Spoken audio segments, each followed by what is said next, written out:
Hello darlings! It's recently come to my attention that I've been wearing historical clothing for about 5 years now, and therefore I've been wearing chemises every day for about 5 years. I started dressing historically at the start of COVID, and a lot of the chemises in my collection come from that time. We were all indoors, there was lots of free time, and so I just built myself a historical wardrobe from scratch. I completely burnt myself out from making so many chemises, and I kind of am still suffering from that. Like, I can't really stand the thought of making another chemise, although I'm slowly getting back into it. But because I made a lot of these about 5 years ago, some of them are really now showing their age. While I was taking them all out and repairing them, I realised that I've learned quite a lot from wearing chemises on a daily basis for 5 years. So I thought I'd share with you what I've learned, whether you're planning to wear chemises every day or whether you just wear them occasionally for events. All of these tips should still come in handy to you.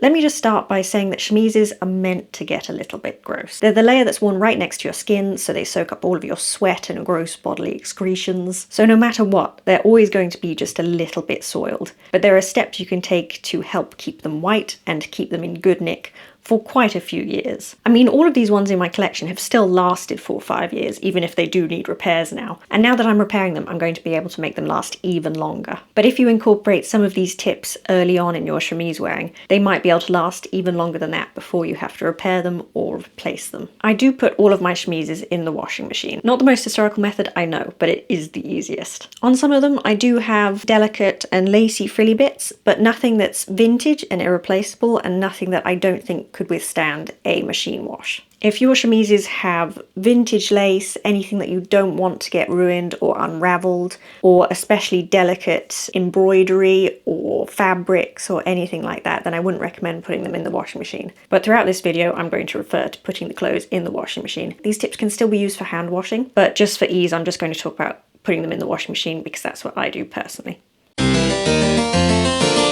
There is the eternal conundrum: how do you keep white clothes white? In some ways it's easier nowadays than in the Victorian era. We have pre-prepared washing powders and washing machines to just make the job so much easier. But in the Victorian era, the fabrics were so much better. The natural fabrics that they had could withstand much more thorough scrubbing and washing, whereas fabrics, especially cottons nowadays, will just tear if you try and scrub them too hard. And also natural fibres like linen, when it got hot, the fibres would open up and it would release all bacteria and stains and yellowing.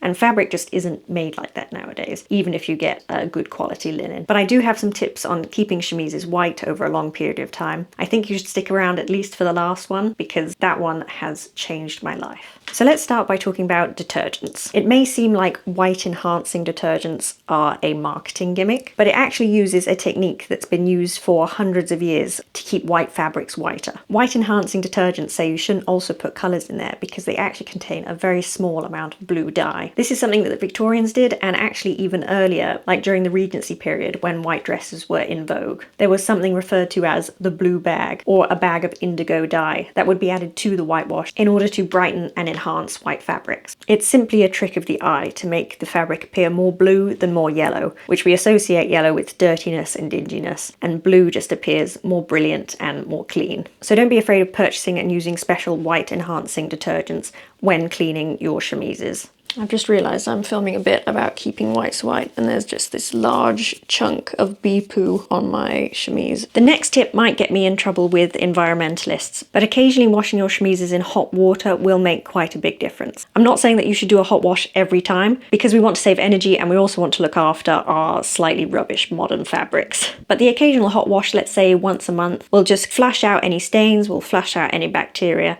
and will hopefully bring your chemises back to square one of looking fresh and clean. If your chemise can go in the machine, then it can probably withstand a hot wash as well. Plus, another thing to mention is that washing the chemises as soon as possible after you've worn them will help them keep in better nick. So I do the Monday wash day, as did the Victorians. So the longest a chemise is sitting in my laundry basket is about 7 days. If you're only wearing the occasional chemise for an event, then washing it as soon as possible after you've worn it will make sure that it stays much neater and much cleaner. And finally, and this is the tip that has changed my life, switch to a natural deodorant with no aluminium in it. Even before I started dressing historically, I always had yellow underarm stains on all of my white clothes. About a year and a half ago, so actually not that long ago, I switched to Wild deodorant. Now, I'm still getting yellow underarm stains immediately after wearing it, but when I put it in the wash, those underarm stains are washed away. Whereas with my previous deodorant, the yellow stains would stick and ingrain, and you could actually feel like the stickiness of the deodorant over time. And I did loads of things to try and get rid of this. I did the lemon juice trick, I used bicarbonate of soda, I just really tried scrubbing it, and just nothing would get rid of it. Some of my chemises now are beyond repair in terms of the yellow underarm stains,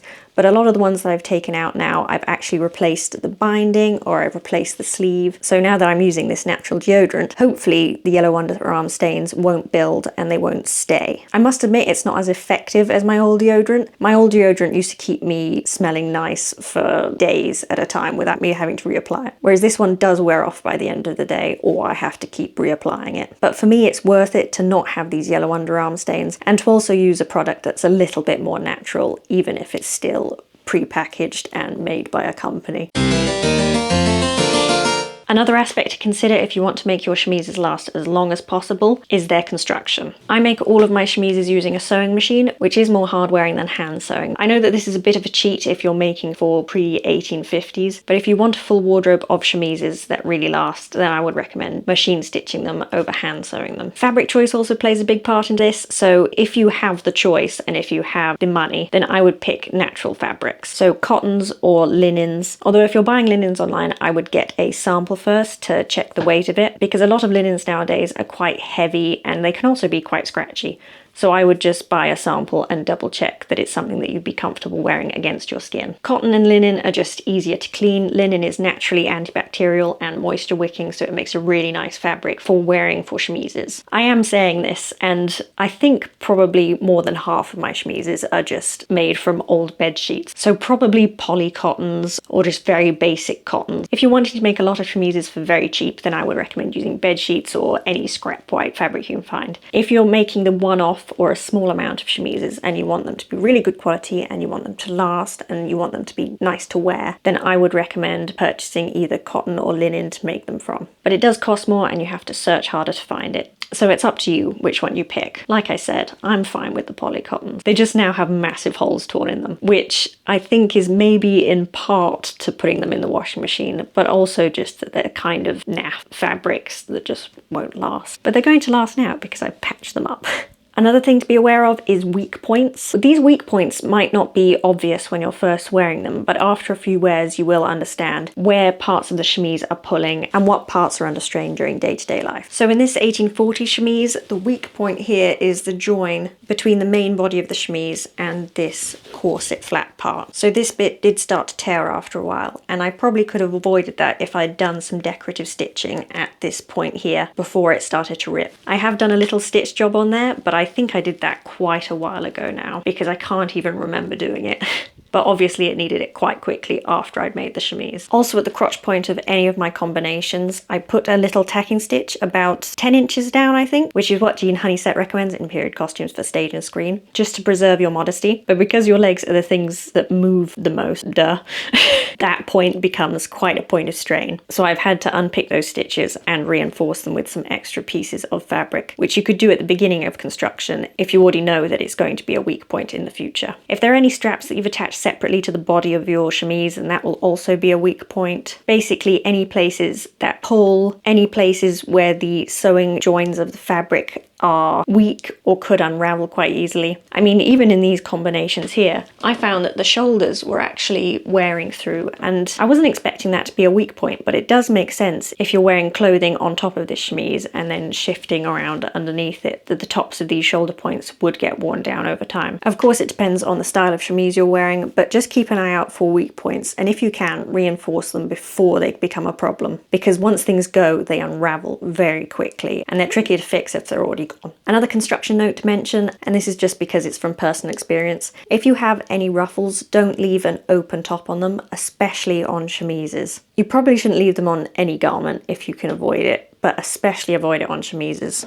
So I made this princess line chemise very early on, and it has these ruffles along the bottom that just have these flappy down bits. And in these bits that do fall down, they're just full of dust, and that's all that gets trapped underneath there is dust and lint, and it just makes things feel a little bit gross and like you don't actually want to wear this one. Whereas if they had been stitched down or if I had finished them off differently, then that wouldn't be a problem. Even in my chemises that had quite large princess seams, I've had lint and dust trapped underneath those seams. So when constructing your chemises, just think about if there are any pockets or any folds where dust and lint can get trapped, especially if you're putting them in the machine and won't be able to spot treat them. Just try and avoid them. It just makes everything look nicer and feel nicer, and you'll want to wear those chemises again and again if there isn't loads of dust pockets in them. So to close off this video, I'm going to show you my favourite chemises that I enjoy wearing. If you don't already know, I wear chemises when around the house and while working, and then if I have to go out, then I put on outerwear over that. So I really do wear these on a daily basis. So my favourite ones are ones that are comfortable to wear while lounging, but are also comfortable and not visible when worn under outerwear. My favourite ones are the ones that I look forward to once I've done wash day, and the ones that I save for special occasions because I enjoy wearing them so much. These Victorian combinations were actually one of the first chemises that I ever made, and it's still one of my favourites. It's had to undergo a lot of patching in my fixing up of these chemises. So along the shoulders here, I've had to reinforce them a bit, along the neckline, at the split of the crotch. And I've also rebound the armholes to remove some of the sweat stains and to start again, basically. When I first made them, I actually sewed the crotch shut because I was planning on wearing these around the house and I thought it would preserve my modesty. But as I discovered very quickly, it is impossible to go to the toilet when you're wearing a chemise with a closed crotch. Even if you're just wearing it about the house with nothing on over it. I'm talking about wearing like a jumpsuit or dungarees, having to undress fully in order to go to the toilet. But if I was to go to any events and if I was wearing a corset and outerwear, it would be literally impossible to go to the toilet. So I opened up the seam and I just bound it, so it was quite an easy fix. I love the little sleeves as they're pretty, but they also catch all of the sweat so it won't go onto any of your outerwear. And also the front is buttoned, so if you have a lower neckline and you need the chemise to get out of the way, you can just undo some of the buttons and tuck it out of the way. I usually pin it in place if it needs to stay out of the way. You just have to be cautious if you are lounging around the house that the back doesn't fall open and expose you to anyone that you don't want to expose yourself to. I'm not speaking from personal experience, I have no idea what you're talking about. This one I call my petal-shaped chemise because of the pretty shape of the sleeves here, but this is the one that I always look forward to wearing every time it gets washed. I just think it's really pretty, and it's also quite wide, so there's loads of room to lounge in it. Again, with the combinations, it has these little buttons, so if the neckline is too high, I can undo these buttons and tuck the neckline out of the way. And the sleeves fully catch any sweat and it doesn't get transferred onto my outerwear. The only thing is, I made this with an old bedsheet and all of the layers on this top bit are quite bulky actually, because there's a front, a back, and then this piping that runs along the edge. So if I was to make this again, I would make it probably out of a lighter fabric and definitely excessively trim the seams, just so everything sat a lot flatter and it looked just neater, because it doesn't look all that neat right now. The only thing I had to do when altering this was reinforce the piping as it was starting to come out of the casing and just flap about. And I also redid the lining of these sleeves so that the yellow would be taken off and I'd start again. This is an, I think, mid-Victorian, so 1850s, 40s-ish pattern from period costume for stage and screen. So now we're getting into the Edwardian chemises. Can you tell that Victorian and Edwardian are my favourite eras to wear? So this is from the truly Victorian, ironic, I know, Edwardian set of underwear patterns. It comes with a day one, which I'm not such a big fan of because it has these big ruffles in the front, which don't always suit every outfit that you want to wear. They're great if you do want that pigeon-breasted Edwardian look, but with any random outfit, they're not very helpful. It also comes with these evening combinations, which I love. These little lace ruffles kind of disguise the bust line, so if I decide that I don't want to wear a corset,